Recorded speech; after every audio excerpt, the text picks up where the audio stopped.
Hey guys, so I guess by the title you can already tell what the video is, but this is our Instagram live video with Rathyna from the Drift League, so I hope you guys enjoy.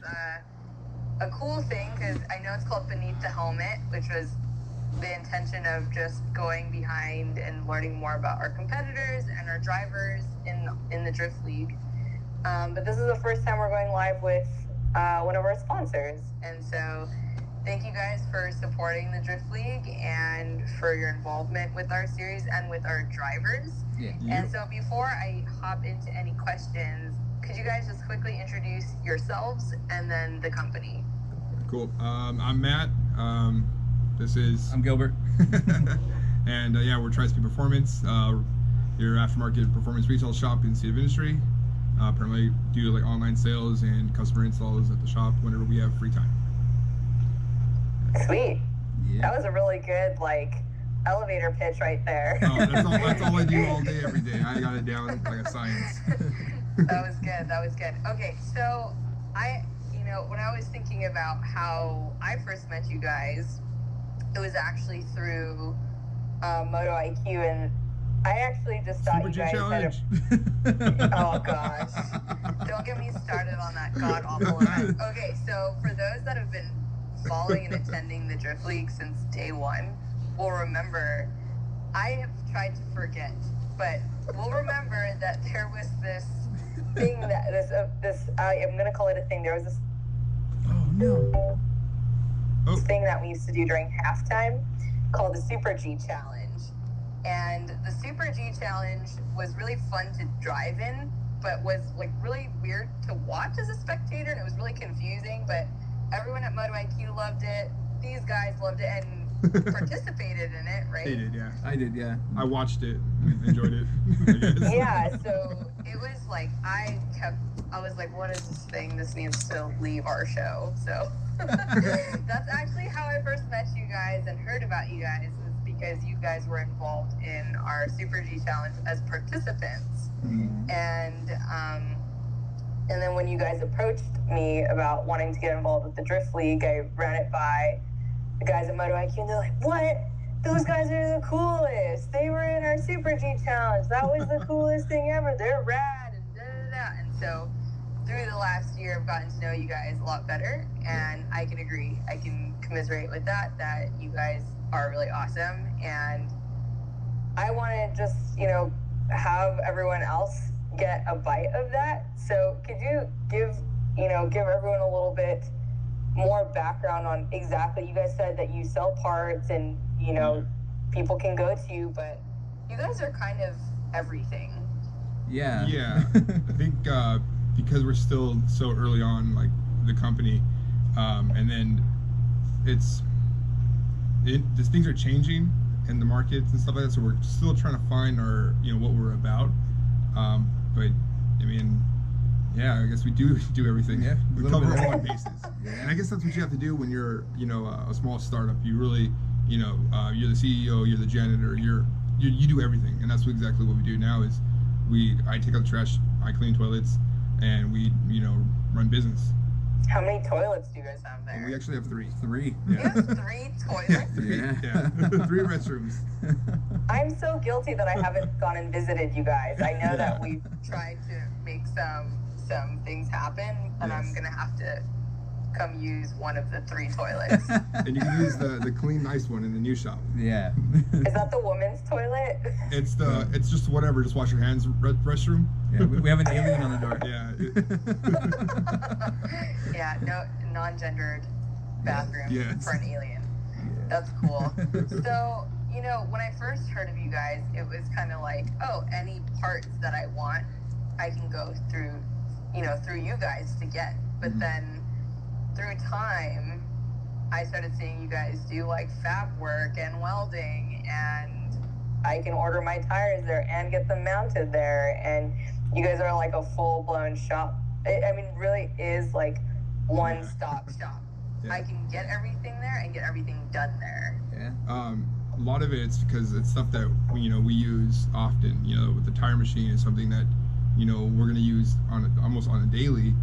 The lift and everything else is kind of just more to make us feel or work on cars easier for our on our own personal cars. Yeah. And then it just pays for itself with the business. Yeah, no, that's cool. So another tagline of your guys is for enthusiasts by enthusiasts. Yeah. So you guys are enthusiasts yourselves. So could you, maybe Matt and then Gilbert, or whichever order you want to go into, tell us your background. Like, what is it that you like about cars or drifting, or how did you guys get involved with cars? I started off with Hondas. That was like everybody's little thing back in the day. Everybody had a Honda, and then it just evolved from there, And this guy basically got me into drifting, and it's been like nonstop ever since. Yeah. I had in high school I had a Volkswagen Mark II GTI. That thing was fucking bad. Or let it cuss. You can cuss if you want to cuss. The thing it was pretty badass. And then I had an EF9 hatch, got rid of that. Couple in between cars and that, and then an S13 coupe, tore it apart, like bare shell, painted it in my front yard with like tarps. I made it like a paint booth, makeshift paint booth. Had that, and then an S13 hatch that I built with Aldo. And then got rid of that car. Actually, that's the car that I sold recently. That was I did a full cage, stitch weld chassis on that one. Sold it, and now I have the FRS. Oh, that's awesome. So, tell us a little bit more about the FRS. I know there's like an interesting story. You guys didn't get it locally. No. So, I had sold a good chunk of my parts from the S13 build to a customer that was doing the same thing.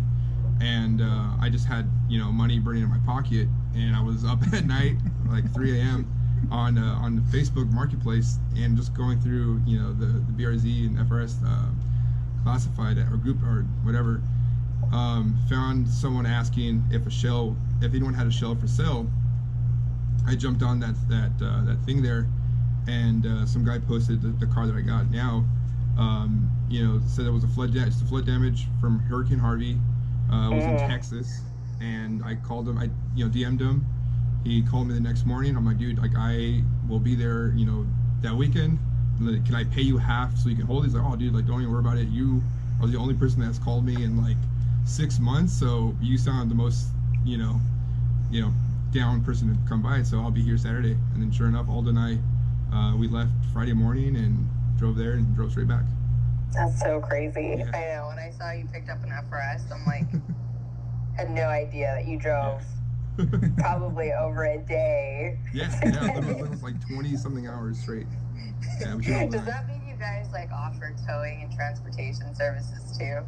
If the money's right, we'll do it. You're like, we'll do anything as long as everything comes at a price. Yeah, totes. So that's cool. Are you guys involved in drifting at all, personally? Do you guys drift? I have about like 3 or 4 events under my belt from the S13 that I just sold, and then just kind of got caught up with building my other business and life in general. So never really finished it or kept doing events. But with the FRS now, once that is done, then yes, we'll be driving, or I'll be driving, and then Gilbert is time attack. Are you going to be doing the Drift League?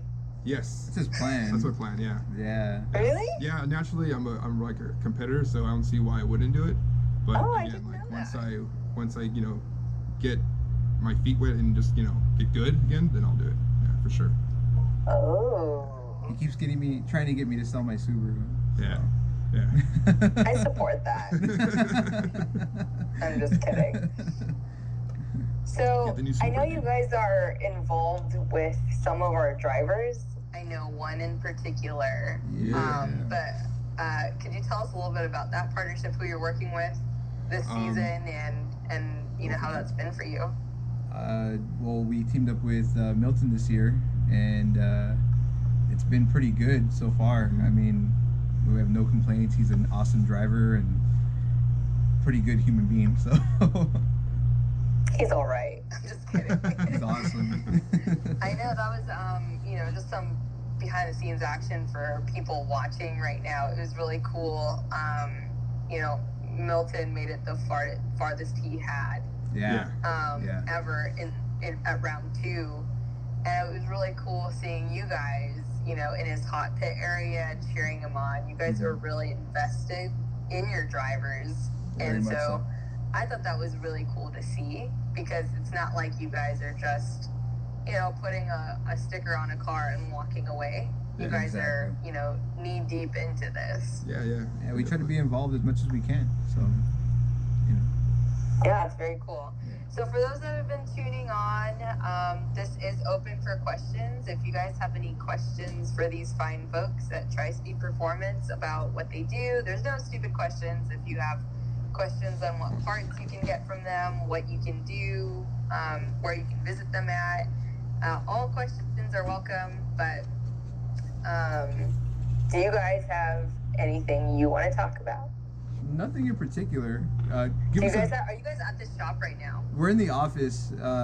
Aldo just walked in like, as we speak. So. Oh, cool. Yeah. Let's So, bring him on. Hi. Okay.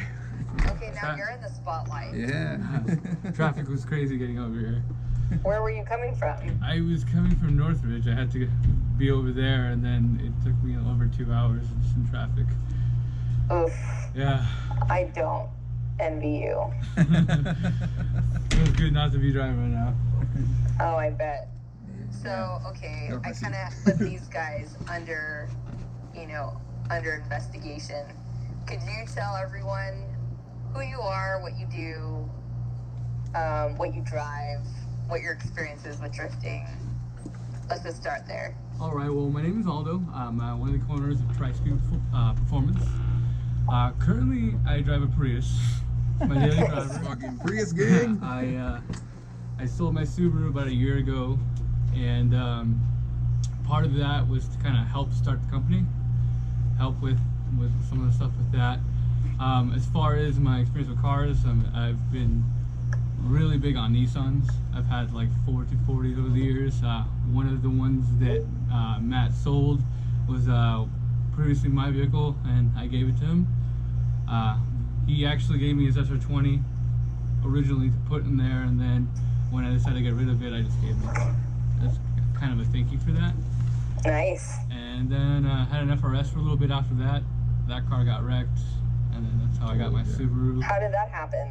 I got rear-ended, actually. It was pretty bad. I was at a stoplight. A guy rear-ended me about 40, 50 miles an hour. So that was the end of that car. Got my Subaru, and then, yeah, here I am now. As far as drifting, I never actually drifted my car. I've always been into drifting, but it was something that I just never did. I still want to, so I hopefully want to pick up something soon that I can start drifting with, and, you know. So, hypothetically speaking, this question goes out to all three of you. If the Drift League were to start like a street class, would you guys compete in it? Yes. Yeah, but not with my car, but something different. Yeah.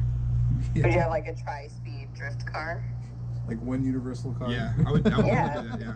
And you Definitely. guys all use it. Yeah. I mean, I also want to get something started again, because it's been about a year since I had a project car, so I want to get into something again. So I would say it'd probably be a 350Z or an IS300. I would get. Oh, why the IS? To put a 1J in it. That's the reason? You just want to put a 1J in it, it so looks go gangster, dude. It's with 4 an doors. Yeah. 4 doors and AC. There you go. Well, you can get a G35. That's kind of like a 350Z. That's true. Yeah, that's true. I thought you didn't like those. I love G35s. Really?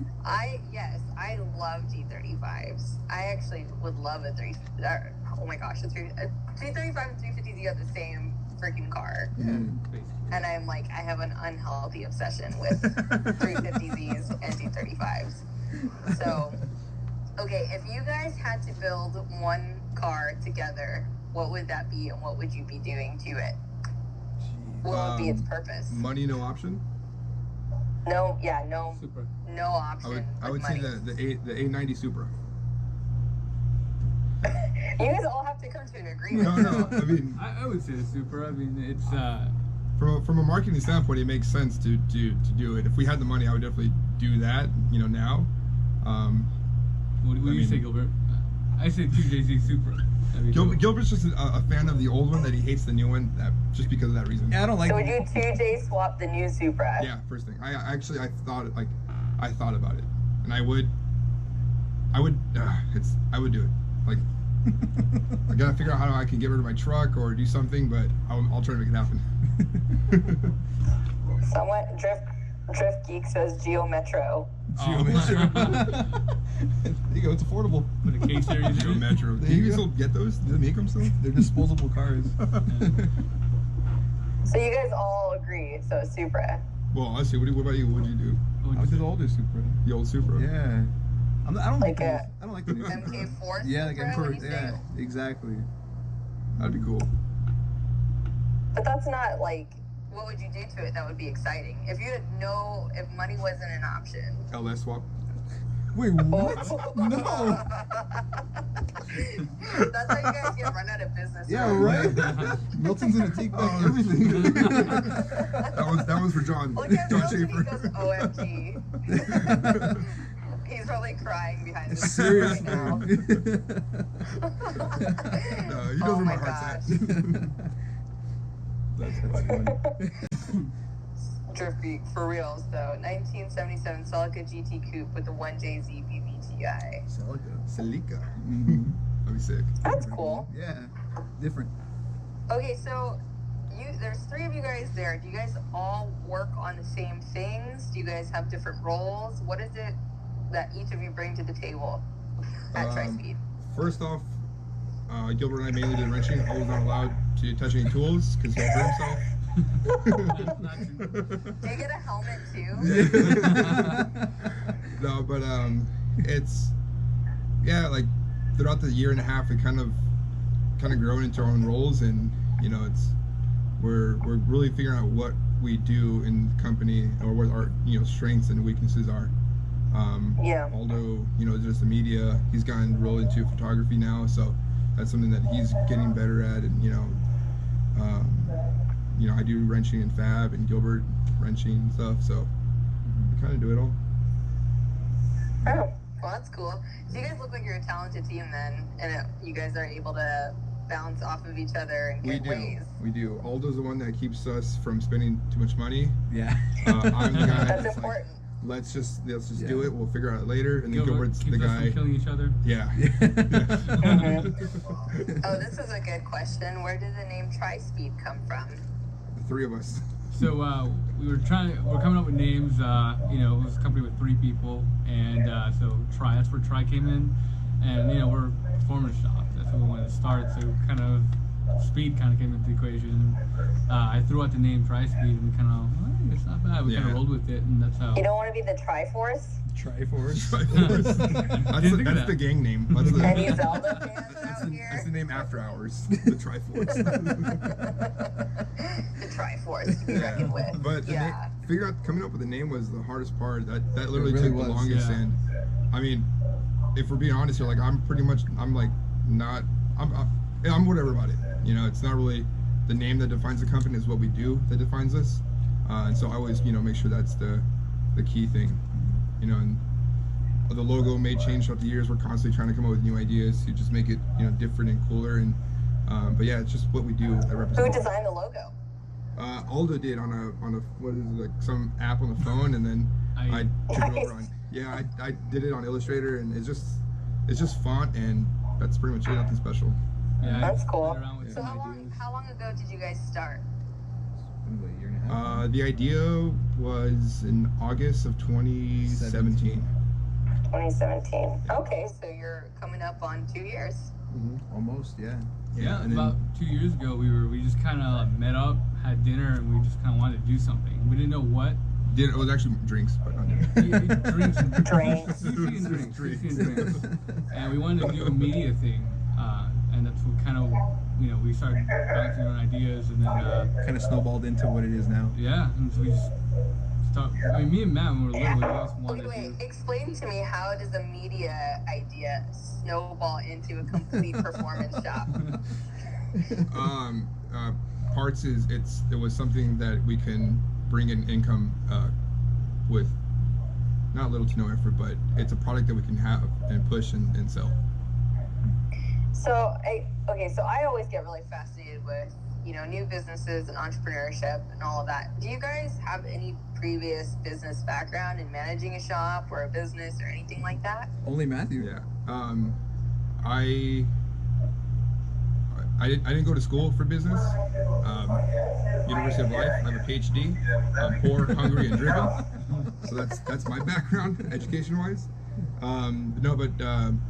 My father and I, we own a graduation company. So we sell caps and gowns to high schools and colleges pretty much across the nation. That's right. So that was like the, my school, my learning. And because of that, we took over an empty office that we have here now, and that's where Tri-Speed was kind of born in, an old office that we used. But the cap and gown business we started out of our garage, and then moved into a storage unit, like a little 10x10 storage unit in Almani, and then from there we moved to an office warehouse in State Ministry, and now we're here where we're at now. That's awesome. So, were the three of you guys always planning to do something? Were you guys just friends with good ideas? Like, what is your guys' background in relation to each other prior to starting Tri-Speed? Aldo and our family, we're cousins, but we're pretty much like brothers. We grew up together since he was born.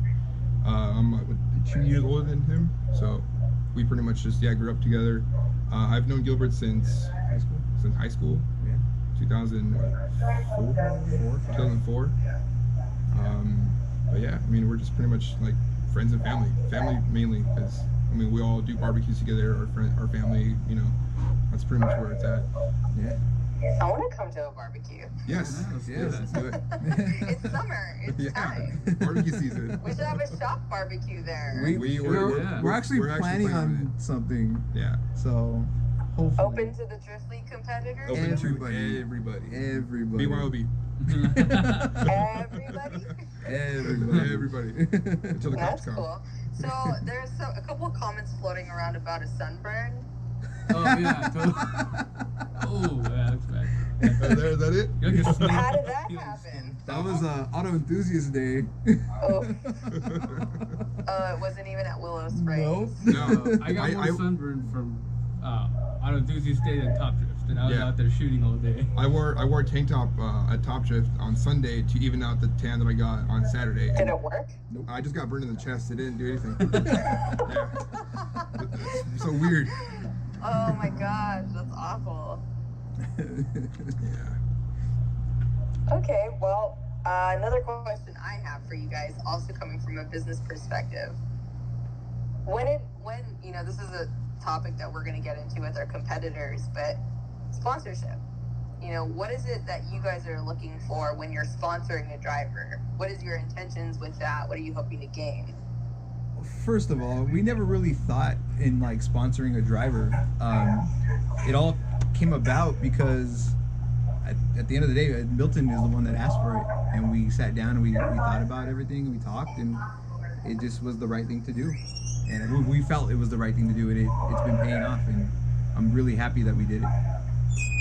Right. So do you look at it as more of, and I like to just feel free to disclose as much or as little as you want, but do you guys look at sponsorship more as like a branding exercise? You're just looking to get your name out there? Or are you looking at it in the sense of increasing the bottom line? Are you hoping to sell more, bring in more business with it? Or is it kind of a little bit of both? I would say the long-term goal is definitely, the bottom line. And at first, it's also, the branding. Breaking through obscurity. People don't know. They see the TS everywhere, but you don't know who it is, what we do, who we are. And so that's pretty much where it started, and that's how we got involved, with the Drift League, and then obviously with Milton as well. It's just breaking through obscurity, and that's why we do what we do is just to do that. So did you guys know Milton prior to your guys'? Yeah, I followed him for a while. Aldo's followed him for a while. We met him, I think, last year at Auto Enthusiast Day. 2 years ago. 2 years? No, yeah, it was a year. Last year was Auto Enthusiast Day. Yeah. Oh, that's when he was at the Drift League booth. Yeah. Mm-hmm. Yeah. Oh, very cool. Well, that's exciting. It's cool to see partnerships forming through the Drift League and all of that. So, if you were to give one advice to, we'll make this a two-part question. Advice to other sponsors trying to, like, other businesses wanting to get involved in drifting or the drift league or with drivers? Like, what are some takeaways, some hardships you guys have experienced, some learning curves, or like some good things that you, unexpected surprises?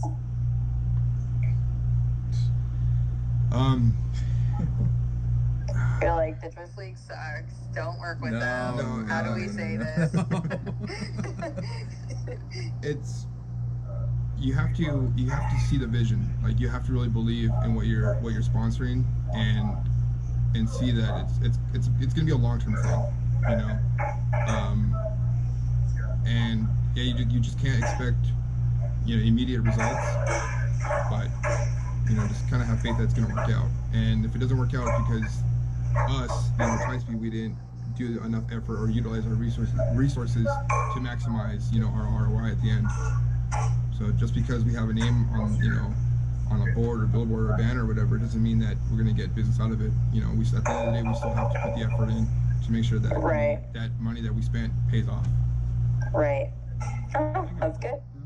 So now, on the flip side of that, what advice do you guys have for drivers that are looking to work with sponsors? I've been getting tons of questions lately on, hey, can you show me how to approach a sponsor? Or like, you know, how do I do a proposal? And to be honest, there's not one answer, because every company is different. You have to really, you know, figure out what it is that company's goal is, that brand's goal is.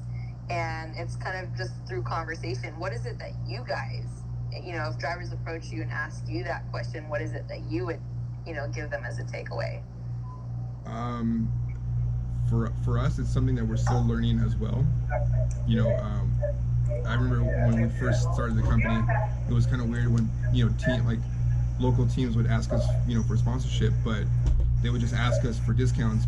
But at the end of the day, it's like, well, we're going to give you this, but what are you going to give back to us? And they wouldn't have anything, you know, to present that.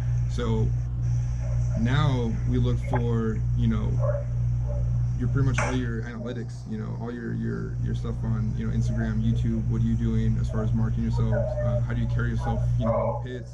You know, are you walking around with, you know, a shitty attitude? You know, are you nice to people? Are you, you know, being friendly? Like, we pay attention to everything when we're there at the events, and when people even DM us for stuff. It's, you know, I don't know. It's just it's complicated. We're still kind of figuring it out too. Yeah. So I know so many companies have horror stories or like really funny stories of how they've been approached with sponsorship proposals. Do you guys get anything weird like that or entertaining that you would be willing to share? Nothing yet. It's just the people that expect, you know, something for nothing. Yeah.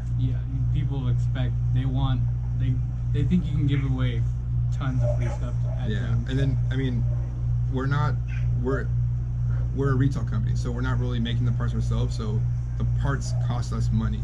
You know, it's if we are making them, then maybe we can throw parts like nothing, but at the end of the day, we still have to buy it from, you know, whatever company, you know, and then give it to, you know, the person, or a discount. You know, it still costs. There's always a cost involved. Yeah, it's crazy that a lot of people don't understand that. Yeah.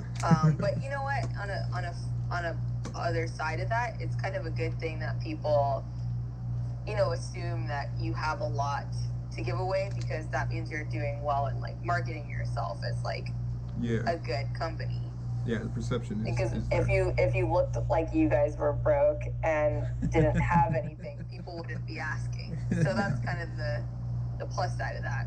Yeah. So you guys mentioned you're a retailer. I know you have like literally hundreds of brands that that you guys are working with and able to get.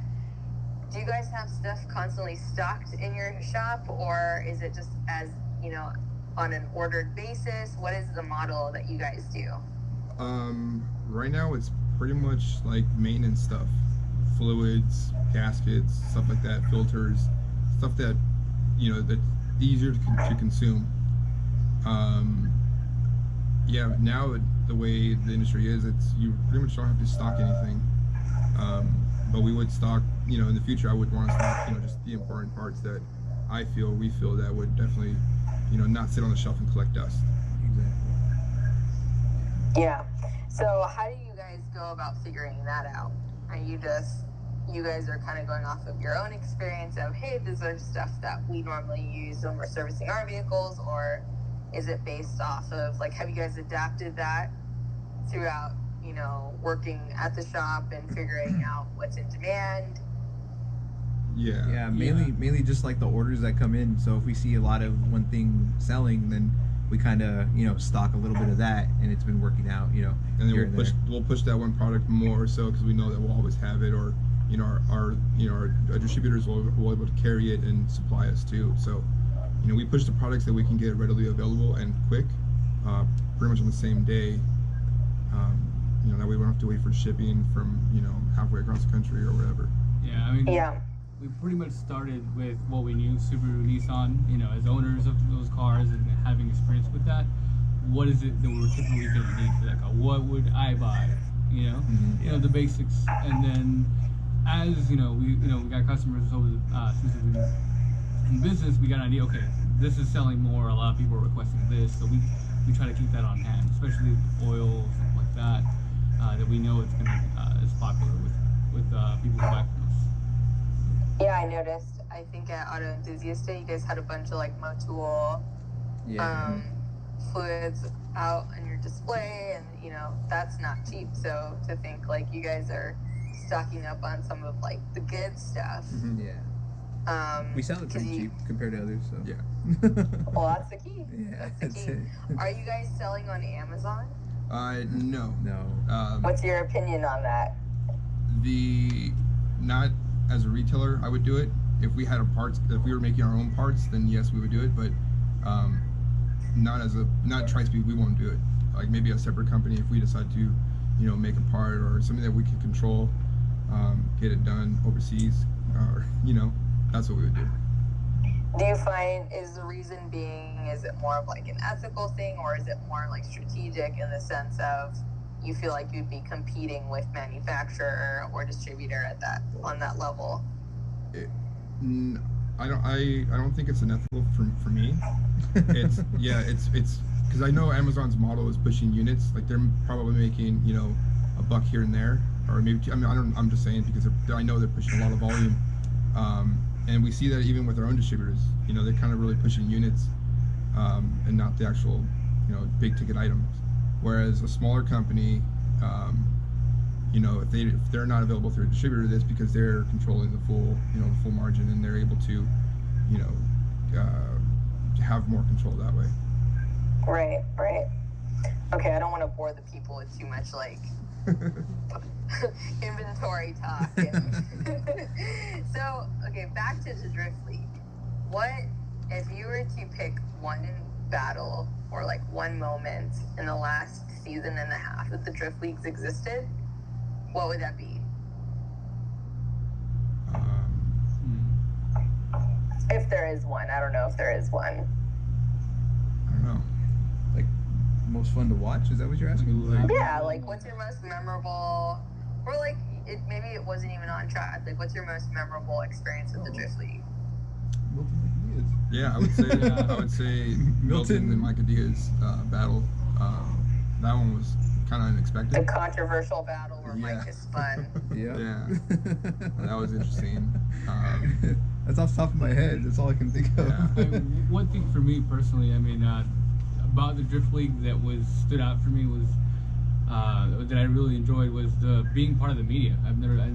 Prior to that, I'd never been part of media for anything, and I just had a camera, took pictures sometimes. So this is kind of where I stepped up, took it to a more serious level to become part of media. Because of the Drift League, being media, I actually started my own website for photos on Tri-Speed Media for that, and kind of just took that into its own thing. So that's one big thing that Drift League did for me personally. Yeah, no, I'm glad you mentioned that because, and I'm going to pick your brain about this a little bit more right now, on the perspective of media. A lot of drivers, even sponsors, don't understand what goes into producing good content, good media, what that entails from A to Z. I think a lot of drivers, and it's not with any intention, but they don't have a good idea of how much work actually goes into it. Yeah. And could you share a little bit about how you got into photography, what your equipment's like, how you started learning to actually take professional level photos, and what you're doing with it post, if you're editing, like how much time goes into all of this and money? First, how I got into it, I would always post on Instagram. People would tell me good things about my photos, and this is before I had like an actual professional camera. And then I one day decided to buy a camera, kind of went along with that, and then I'd go to track days with Gilbert and Matt and just kind of take photos just for fun, and didn't really do much with that. And as the more track days I did, it kind of got more into it. When I started Drift League, that's when I kind of really got into it. As far as equipment, I shoot with a Nikon camera. The more I got into photography, the more I realized how expensive that is. And it's not as just buying the camera. It's the lenses, it's the computer, it's the programs, it's the other equipment, tripods, different things you need. It adds up. So photography for the photographer isn't a necessarily cheap thing to do. It does take a lot of time. I mean, making sure you have the right equipment, preparing for that, driving to the event, and you're spending your entire day out there, and then after that, hours of going through, what photos you're keeping, what photos you're not, and then editing that, and then, creating a site, putting it on there. So it takes a lot of effort, more than what, most people would probably think it would. Right. So I feel like there's always an ever-existing tension between media and drivers. Not like a bad tension, but like almost like misunderstanding of like what goes on. I see both sides of it, right? I understand the driver's perspective. I understand the media's perspective. I know some drivers, and not necessarily in the Drift League, but just in general in drifting, have complained, oh, there's not many pictures of my car. Why is that? The media needs to do a better job of taking more pictures of my car, or me in competition. I've heard so many explanations as to why that happens. Can you tell me, is it true that if your car looks like crap, you will not be taking photos of? I can speak for myself, not other photographers. I honestly, when I go out there and I try to get the best shots that I can, and I want to get as much practice. So when I'm out there, I shoot everyone's car equally. And the way I see it is, every driver's car I shoot is an opportunity, for me to do business. To get that good picture, to get that perfect picture. And you never know, you could have that driver that's trying to come up, that seriously wants to run a program and wants to get sponsors out there and get photos of him driving out there, that might not have someone, and even though his car isn't the greatest, he wants to start up this program. I mean, he could have that, and for example, you know what I mean? So if no one's shooting the car, I'm missing out on an opportunity if I don't do that. So I personally, right. I go out there and I shoot everyone's car equally, So you're looking at it in the sense of you're trying to get more practice for yourself. Are you ever thinking like, oh, I want to help these guys out and get them good photos, help with their promotion and marketing? Or is it just kind of, I need to get the action, let me just get all of the action? Yeah, a little bit of both. I want to get practice, so I want to do better, but a lot of it's too is, I know a lot of these drivers, want stuff like that to get themselves out there, and that's one great thing. And one thing about photography that I love is kind of seeing people's reactions, like to photos. Like, wow, like that's an awesome photo. Like, they really get excited about that. Whether it's cars, whether it's family photos. It's to see people get excited about that gets me excited, and that's something that I actually really love about that. Because when you're driving out there, you don't see yourself, you don't see your car in action. So just to see that, it's a cool thing. So I like that part of it as well. That's awesome. So do you feel like when it comes to shooting photos and promoting, you have the website, you're putting galleries up, are you charging drivers for photos, or what is your opinion on all of that? You have to charge for your photos. I mean, I don't want to be one of those, because if you give everything away for free, you know, you're devaluing everyone's work. You know, I mean, not only my work, but as well as Other everyone photographers. else. You know, I do believe in giving away maybe one photo, A teaser, a taste. a little teaser. You know, this is what I can do. You know, I want to get myself out there as well. You know, here you go as a courtesy, but I'm not gonna just give away everything for free. You know, 'cause that was my time, my money. You know, and as well, you know, if everyone gives away their photos for free, it's gonna be like. And at the end of the day, you know, you're providing the service to the community and to the drivers, so you know your time is valuable. Like you said, like, you know, you should be compensated for that, and we all should be compensated for, you know, the effort that we put in. Yeah. Totally agree. Yeah, I definitely agree. It's just, you know, I ask these questions and I like to talk about them online just so the drivers that are tuning in or just even fans can understand the work that goes into all of this. Part of the reason that we have these interviews is also just to educate everyone watching that there's a lot that goes into this sport on a professional level, and there's all aspects of it. You know, we've seen it from the driver perspective, and now we're seeing it from the sponsor perspective and the media perspective, you know, through our conversations. So I think Wisdom Media says, sell photos to media, they need more Tinder pics. Aldo has a lot of those. There's a reason why media people are behind the camera. I'm just kidding, that's mean. Just kidding. Aldo's a shy guy. I think my girlfriend's watching. I don't have a Tinder. So I know there's a couple people that have been tuning in. Does anyone have any questions for these guys? There's been like no questions. Normally it's like pop in. Milton, you don't have any questions? I've seen him. He knows everything about us. Oh. What's that? I need to know more then. What's your most embarrassing moment? Do we have an embarrassing? My whole life, man. Yeah, right. Everything I do is embarrassing. There's no shame. Well, I did drop Milton's hot dog. He bought the other day at AED. He had him and Tim had some hot dogs. They're like, hey, they offered me one. As soon as I grabbed the plate, they dropped their food, and I felt really bad about that. It's kind of embarrassing. But, How could you do $10 such a hot dog, thing? dude. yeah, $10 hot dog, and I talked A their thing for $10 hot dog? Yeah. I don't do this thing. Oh At least it wasn't my beer, though. lord. It's okay. At least it wasn't beer. At least it wasn't beer.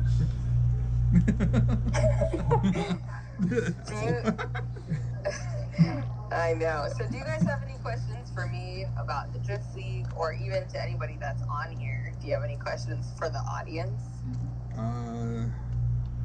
Not really. No. I feel like we covered a lot. No. What is that? I know how much money you have. Melton, you know how much money we borrowed for that? Everything's a hustle, man. We're always hustling. Yeah. Okay, someone is asking, what are your favorite chassis and why? It's a good question. Okay, you guys can take Go. turns answering that. R34 Skyline.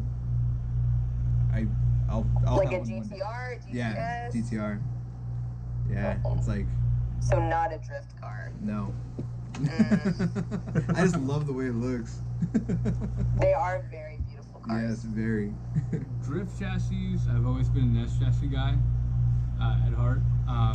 Even though I kind of want to get away from them, and kind of do something new. At the end of the day, S chassis has always been my favorite. So S13 or S14 or S15? S13. So I had a S13 14. over an S15? Oh, no, S15. You know, I don't know. you know what it is? It's because it's so difficult to get a 15 No, it's legally not. in California. No, it's not. I don't know. I mean, Hey, you guys can hook it up with an S15? I'm sure we can. To the company, we can. Pretty sure we can. he has his figure it out. ideas. But I don't know. Something about S13s, like 180s Type X's, is my favorite. I had a So hatchbacks? Or hatchbacks, coupes? yeah. Like Type X. Yeah, I had a 14. It was nothing but problems, and overall, owning that car, I was like, you know what, a 13's better, at least in my opinion. Wow. For me, I would say S13 Sylvia two-tone. The mint with the seafoam green with the gray bottom. That would be my hands down. But I would buy a JDM one because I'm pretty sure they're in better condition. And then I would do R32 GTR, and then a JZX 100. Oof, JZX would be sick. Yeah. That would be. And then FRS because I have it. And my own car. Yeah, my own car. And then, Okay, so- and then I would say a Ford F450 dually, so we can toast some Oh shit. dang, That's what we baller. Yeah. One day. Isn't that crazy that the truck out of that whole list is the most expensive? Yeah. Yep. You know, like, $100,000 Seriously. like true car enthusiasts, we like anything under like 10K. Yeah. It's true. That's crazy. Okay, so you guys both mentioned S chassis. What motors? Are we talking SRs, KAs, Well, CAs? it depends the purpose. That's true. Because I have I would, if the two-tone, I would do just bone stock, whatever. I'm sure where they come with. If it was a Q's, then it's a NA SR20. So I'd just keep it NA, not touch it, keep AC, just leave it alone. And then You're getting all sorts of judgy looks Yeah. from back there. it's when you start messing with them, then you realize like you want to just keep things original. You know. You had me at SR and then lost me at NA. Yeah, I just want to drive it nicely. I don't want to work on He's none like, of it. dude, buy a 240. We'll throw an NASR. I'm like, dude, I'd rather have a KA But than then if an I'm looking NASR. if we're doing like a party car or something, a bumper car, then yeah, I would just 1J, 2J, all day. For me, LS. I've had, SR20s. Whoa. I've had, KA, one with a turbo that blew right away. And I've always wanted a V8. Prior, I like muscle cars a lot. And so Mustangs. a V8 to me has always been something that's been really, tempting. So I think with my next car, I want to put a V8 in it. I just like the sound, torque. When you say V8, are you talking about LS? Oh, LS, or yeah. LS. Yeah, not like a JDM V8? No, like VK. he wants one of those the Mass Motorworks black label LS. Oh, ballers. That's what he wants. Yeah, that's like you can probably sell your soul and Yeah. still not be able to He buy one has of those. 30K to burn. I mean, with the VKs and the one UZF or the Toyota Motor V8. I mean, Oh, 1U. Oh. You get 300 horsepower. There's not much you can do after. There's not much aftermarket support for it. I know. LS, there's parts for days, and there's so much you can do. What with about it. a VQ? I Look what happened to Chris Forsberg. Or Don. or Don. But- Ask Don. I how that's know. And like, I blew up my street car too. Oh, So jeez. I like VQs. The horrors. I've heard so many stories and people I know. But that's when they're building them for high power and obviously drifting them in competition. Nissan dropped the Things ball are on going to that one. happen. But I don't know. I mean, I think LS would be. It's just for me the better. I agree. You. Hey, nothing wrong with 2Js. LSU. I love 2Js too, but I just want a V8 for a change. What about I you? know. You want an So- EJ? EJ. Yeah, what motor? Wait, what? You want your EJ? What You want- motor? What motor would you put in your car? I don't know, man. I would still take that Supra. Like the Supra, the MK4 Supra is like I wouldn't touch like Matthew's car. Like, just I would baby that thing. Even if it's NA, right? You would keep it. Yeah, I really would. You keep it NA? NA automatic. I would drive that thing everywhere. Neutral drops all day. Yep.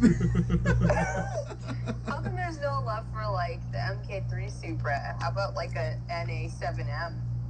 Did Paul Walker have one? I don't know. Paul didn't have it. We don't want it. Yeah. he's our hero. Oh, that's great. So, okay, you guys are, from what I see on Instagram, you're working on cool projects and stuff. Is there any cool, exciting projects that you're working on now? Now we're doing Gary and I are doing a CD to 09 swap on his Skyline, the R34. Gary King? Yeah. I imagine. Yeah, we're doing that now. We have a buddy's, he has an S13. with an S14 notch top in it. That was my old motor, actually. Yeah, he sold it to him. He's having wiring issues that we're trying to sort out. And then we have the FRS that we need to do with the 2J in, and then mock up motor mount, engine mounts, and then the trans mount, and then start Are doing. you guys making all of that in-house? I'm using the excessive manufacturing brackets for the FRS, and then I'm using some S13, like they're like ISR knockoff. It's the same company from China. I bought them from China actually, and then I'm gonna use it because they come with shims, and I'll shave it down if I need to adjust clearance for the hood and subframe. And then once that's in there, then we'll do the cage and then start assembling after that. Oh, that's fun. Yeah. So, you guys you mentioned that you're doing Gary's trans Yeah. install. So, does that mean you guys are also buying all the parts, like the bell housing, bell housing adapters, and like? With this project, Gary sourced everything already, and then we're covering him on some of the fluids and whatever else he needs, like OEM Nissan parts that we carry. And then eventually, that's something that we could offer, because I feel like the CD09 swap is becoming more popular, and more and more chassis, and companies are making adapter plates for them. So it's going to be a pretty common, new swap that people will want to do if they don't want to do it themselves. Yeah, it just becomes challenging because it's like, how do you come up with a bell housing adapter for like which application? Yeah. And then I know like, for SRs, that was like a hard thing for me to find with my build. Mm-hmm. An off the shelf kind of solution. There are now, but 3 years ago there wasn't. Yeah. And then you have to do like the shifter relocations and like all that fun stuff. So that'd be cool to see you guys like come up with like full kits for that. Mm-hmm. Even for LS, because people are more frequently using them for LSs, which is super mind blowing to me, but it's happening. Well, yeah, I mean that's why I think that's why now the Z is like the best drift car to get. Like if someone wants to get into it, like get a Z, because you want to put a 2J, do it. You want to put an LS, do it, because you have the trans already, as long as it's manual. But, that's literally like the reason why. Yeah, it's very true. It's very true. That's pretty much it. So, what else do you guys have on the FRS? So after you're gonna put a cage in it, Mm-hmm. and then when are you looking to debut it? As soon as the way my bank account works, the way my bank account is set up. As soon as possible. I have everything except the engine harness and like drive shaft and clutch. McLeod, hit us up. I think Joe's on here. Yeah, no. I'll definitely do a McLeod clutch, and then that's pretty much it. But I'm running the Collins kit, so I have to run I think a W58 pressure plate with the SR20 disc and a W58 flywheel or something like that. I don't forget. I don't remember, but yeah. Someone says just run a T56 or TR6060 on your LS and be done. Don't even bother with other transmissions on an LS. That's not true. T56 is suck. Are they talking like a Magnum T56 then? At that point? I have a T56 Magnum. Oh, I hate it. There you go. I mean, like, it's strong, but I don't know. I haven't had like much experience with the CD09, so I can't say like what's better or worse. But if it goes in gear and holds your power, then that's the trans. Well, see, that's the problem. T56s are notorious for misshifts. Yeah. It's like really hard to get it in gear. Not hard, but like it's hard to find the gear you need to be in quickly. Milton, I have a Magnum. We have a question. What platform do you guys get the most social media traffic? Our Instagram, I think. Yeah, Instagram. Instagram. Okay. So is that? Are you guys? Fans. Do you guys have a YouTube page? Yes. We do. Yeah. Yeah. Are there videos frequently on it, or as much as we can? Yeah. Slowed down for a bit, but I'm not. We're no video editors, but we could put some clips up. We can put some clips together. Snip some clips. Well, that's sweet. Well, okay, we're coming up on just a couple of minutes here left. Sometimes Instagram gives me a countdown, sometimes they don't, and they just cut it off. Gotcha. So before, we say our goodbyes, do you guys have anything you want to add on, where can people find you? Where can they order parts? Do you guys have any special promos going on right now that you want to push, like the VIP packs that you guys have out there? Anything like that? Yes, trispeedusa.com, trispeed_USA on Instagram. Yeah, we had that VIP pack. It's $60. You get 6 months of wholesale pricing. Pretty much whatever we get it for is what you get it for. It comes with a shirt, sweater for the winter, and stickers and a hat. Yeah, and then we're constantly running oil change specials and stuff. So that's always going on. Molto, Enios, Amsoil, Redline, all that stuff. Yeah, we don't have everything on the website, so if there's ever a part you're looking for a specific chassis or anything like that, you can always either DM us or send us an email, sales@trispeedusa.com.